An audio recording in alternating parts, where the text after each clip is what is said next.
बात करेंगे महाराष्ट्र की, जहां पर गृह मंत्री अमित शाह ने विपक्ष पर जमकर हमला बोला है। रविवार को शिरडी में शाह ने कहा कि महाराष्ट्र की महाविजय में कई मायने इनके निकाले जा चुके हैं और जहां पर कई मायने बदले भी हैं। शरद पवार उद्धव ठाकरे पर निशाना साधा। उन्होंने कहा कि शरद पवार जी 1978 से विश्वासघात की जो राजनीति शुरू की थी उसे 20 फीट जमीन में दफनाने का काम महाराष्ट्र की जनता ने किया है। अमित शाह ने कहा कि उद्धव ठाकरे ने जो द्रोह किया था वो बाला साहेब के सिद्धांतों को छोड़ा था, झूठ फरेब करके मुख्यमंत्री बने थे। महाराष्ट्र ने उद्धव ठाकरे जी को उनकी जगह दिखा दी है। दरअसल शाह शिरडी में महाराष्ट्र बीजेपी सम्मेलन को संबोधित कर रहे थे। इस दौरान इंडिया गठबंधन पर भी उन्होंने हमला बोला है।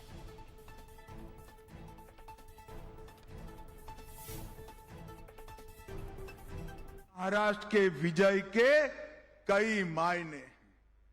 महाराष्ट्र की विजय ने 1978 से शरद पवार जी ने जो दगा फटका की राजनीति शुरू की थी उसको 20 फुट जमीन में दफनाने का काम आप लोगों ने किया।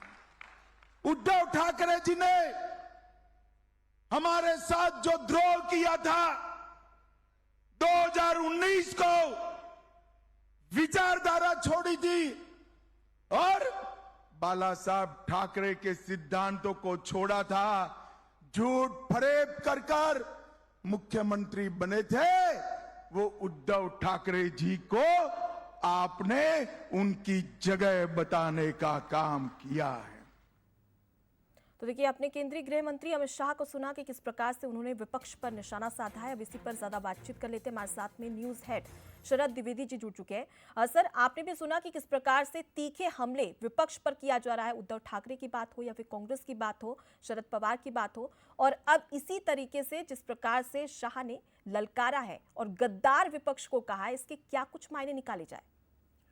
एक तो बहुत साफ मायना ये है जया कि अब शिवसेना उद्धव ठाकरे गुट के साथ बीजेपी कभी जाने की इच्छा नहीं लगती। हालांकि राजनीति में कुछ भी असंभव नहीं है, लेकिन अब ये कड़वाहट का एक बहुत बड़ा स्तर है जो आज अमित शाह जी के बयान से साफ हुआ है, जो सामने आई है। ये बात, ये बयान आज का नहीं है। शिरडी में संभवतः उन्होंने एक रैली में ये बात कही है एक दिन पहले, लेकिन ये बड़ा बयान है और ये बताता है कि अब बीजेपी और शिवसेना उद्धव ठाकरे गुट के बीच की खाई बहुत गहरी हो गई है। दूसरी महत्वपूर्ण बात है कि 2024 और 25 में बीजेपी 24 की जो सफलताएं हैं, रीजनल इलेक्शंस जो राज्यों के हुए, महाराष्ट्र के हुए, हरियाणा के हुए, उससे बीजेपी को बड़ी ताकत मिली है और वो ये समझी है कि हारी हुई बाजी या बहुत टफ इलेक्शंस को भी वो जीत सकती है। उसकी लोकप्रियता बरकरार है और लोकसभा चुनाव से उसका कंपैरिजन करके नहीं देखना चाहिए, जैसा लोकसभा के नतीजे आने के बाद और बीजेपी को 240 सीटें अपने दम पर मिलने के बाद समीक्षक ये कहने लगे थे कि शायद बीजेपी का जो स्वर्ण काल है अब उस पर संकट के बादल मंडराने लगे हैं।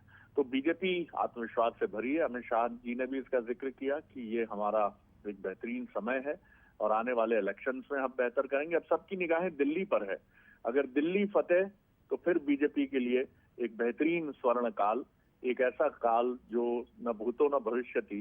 तो निश्चित तौर पर थोड़ा इंतजार और करिए दिल्ली के लिए। बिल्कुल सर, तो ये कहा जा सकता है कि जिस प्रकार से बीजेपी में आत्मविश्वास नजर आ रहा है महाराष्ट्र में जीत के बाद में, वो साफ तौर पर केंद्रीय गृह मंत्री